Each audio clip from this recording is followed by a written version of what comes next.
When I arrived at daycare, the same old mom friends spotted me and started with their sarcastic remarks as usual. "Oh, your husband's with you today? He must have a lot of free time on his hands." "I live in a different world than you low-income people. It's truly unpleasant to see people like you."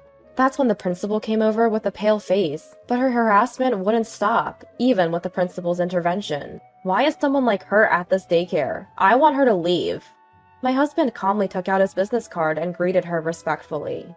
"My wife and daughter are always in your care." The woman hastily accepted the business card and fled the scene. "My name is Matilda. I live happily with my kind husband and 3-year-old daughter.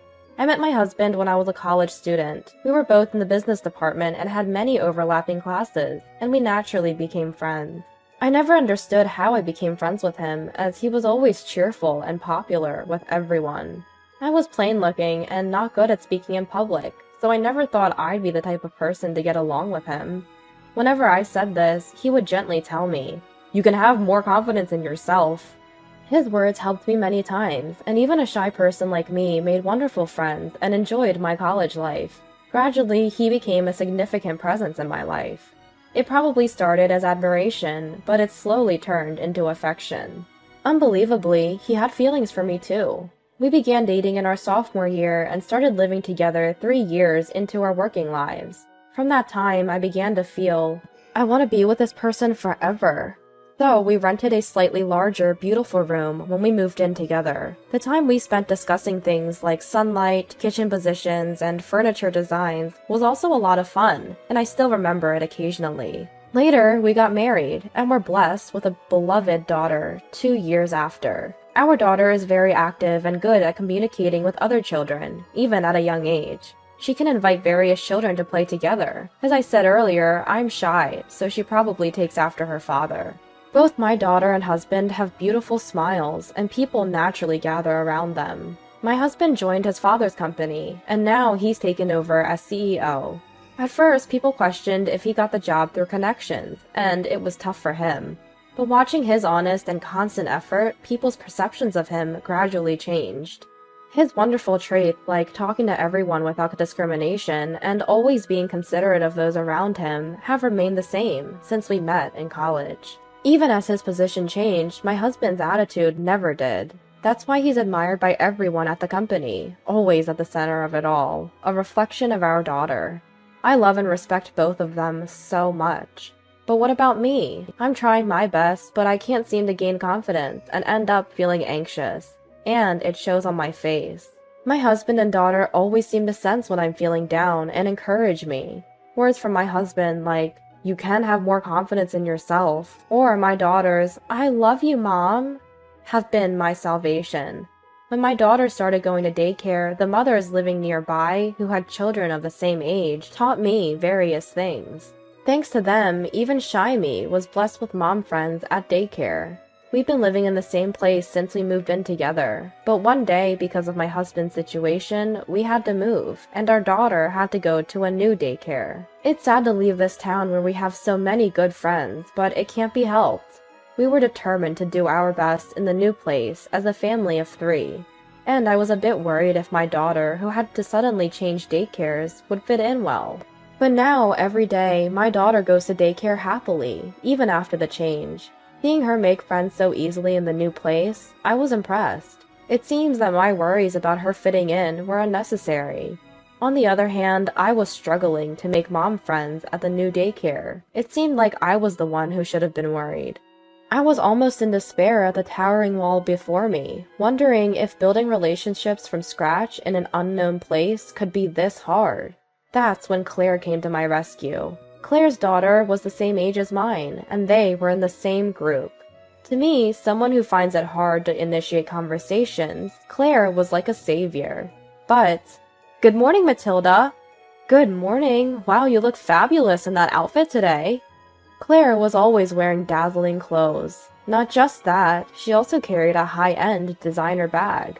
"Really? This is a new dress my husband bought for me."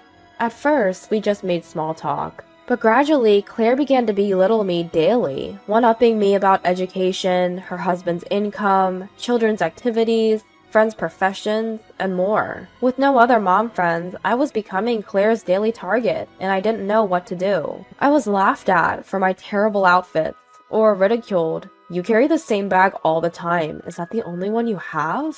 To be honest, it was a considerable strain. But time passed and I couldn't confide in anyone. And today, Claire found me and approached me again. "Matilda, you look so casual again today," she said, laughing at me with a snort. Then, as if remembering, she asked, "So what does your husband do, Matilda?" "My husband is the president of a company that delivers car parts to factories," I was about to tell her. "At the factory?" when she interrupted. "Oh, factory work. That must be a low-income, tough job every day." Claire assumed it was factory work and cut me off. First of all, calling people working in factories low income was rather inappropriate, I thought. I really don't like Claire.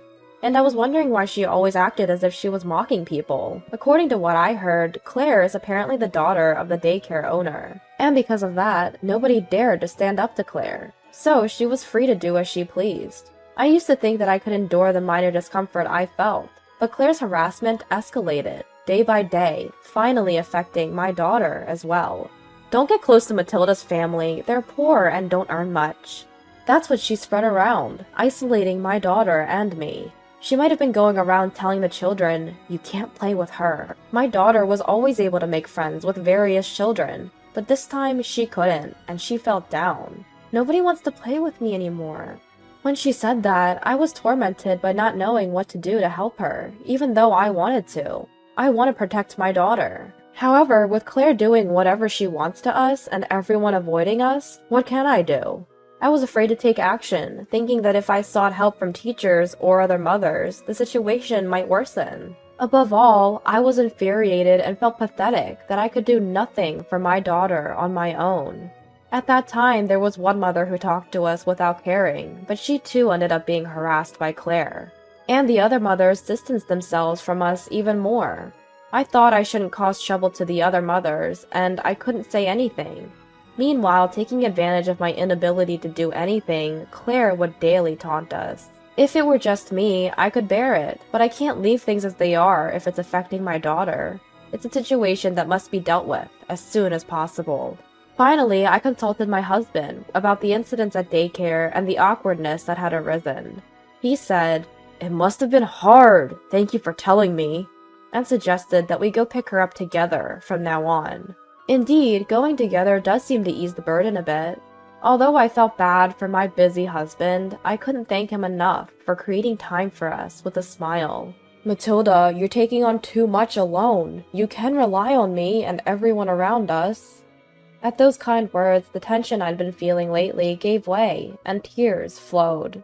The very next day, my husband and I went together to pick up our daughter. I wanted to avoid making our daughter feel uncomfortable, so I had told my husband that even if Claire said something, he should not argue back or raise his voice. We're just going today to see what the situation is like. That's our feeling about it.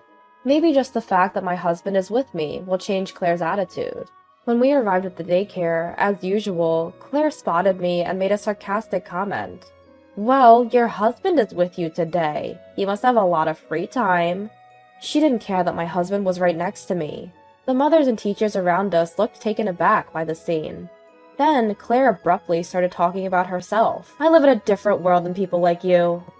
Apparently, Claire was raised by strict parents and had been treated with great care since she was a child. She had been sternly disciplined to choose friends and lovers based on education and income. "That's why I find people like you utterly displeasing. She should just leave us alone if that's the case." Just as I was thinking that, the principal, looking pale, came over, as if he had been called by someone. If Claire's mother is the owner, could the principal be a relative? "Claire, stop it." Even when the principal tried to calm her, Claire's harassment didn't stop.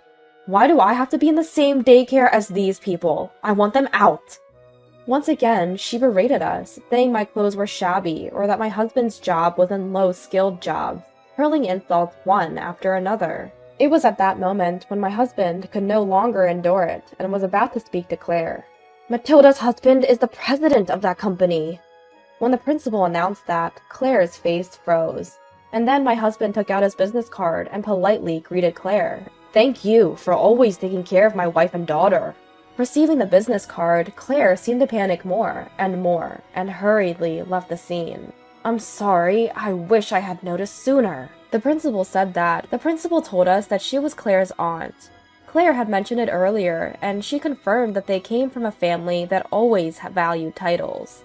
I was shocked by the sudden turn of events, but I felt genuinely relieved, thinking that the misunderstanding had been cleared up and that I wouldn't be criticized anymore. After a while, my daughter came running towards us from the school building, with a big smile on her face. "Mama, Pop-Up's picking me up today too!" She said that and jumped into our arms. Our daughter seemed very happy that both of us had come to pick her up. Seeing her smile, I thought that I wanted her to always be smiling. I wonder if we can get along well with everyone from now on. I wish I had talked to my husband sooner, I think now. And then the three of us held hands and went home. She used to tell me what happened at daycare on the way home, but she hasn't talked much about it lately. When we got home, our daughter said softly, "I wonder if my friends will play with me again if I call them." Hugging her after hearing that, I apologized. "I'm sorry I made you feel sad. I feel worthless that I couldn't do anything for her sooner." "Don't hesitate to tell me if you need help," my husband said, as if he knew what I was feeling. I thought about how much I was being supported by the two of them, and I cried. Since then, Claire hasn't been as assertive as before, and we've been living a peaceful daily life. Since that day, Claire seems to have been looked at coldly by those around her, and she appears uncomfortable. "Matilda, good morning!" "Good morning!" Since the harassment stopped, more mothers have been talking to me, and now I have made a lot of mom friends. I have been longing for these days, but I still want to get along with everyone. I mustered up the courage to talk to Claire. "Claire, good morning!" At this, Claire's eyes widened in surprise for a moment before she replied in a small voice, "Good morning." There was a reason I wanted to talk to her this way. I heard from the teacher that my daughter and Claire's daughter often play together. Indeed, when my daughter comes home, she often tells me about playing and talking with her. And just the other day, she was invited to play at her house. "I've heard that your daughter has been kind to mine. Thank you." Saying this, Claire looked down a little. "May we come to your house to play sometime?" I asked hesitantly, wondering if we might be refused. Then Claire slowly raised her face and said, "My daughter invited you, so we are looking forward to it." And she smiled a little. "I'm sorry for all the terrible things I've said before." I was very happy that Claire apologized and gladly accepted my daughter's invitation to play. With the help of our daughters, I was able to resolve the hard feelings with Claire. Since coming to the new daycare, I had been constantly troubled, but now my daughter and I are enjoying ourselves. Since that day, my husband has been picking up our daughter every day, except when he really can't. And she is delighted with that. On the way home, our daughter cheerfully tells us about her day, and we walk slowly while discussing things like, "What would you like for dinner tonight?" I want these days to continue forever. Thinking this, the three of us walk home, happily holding hands.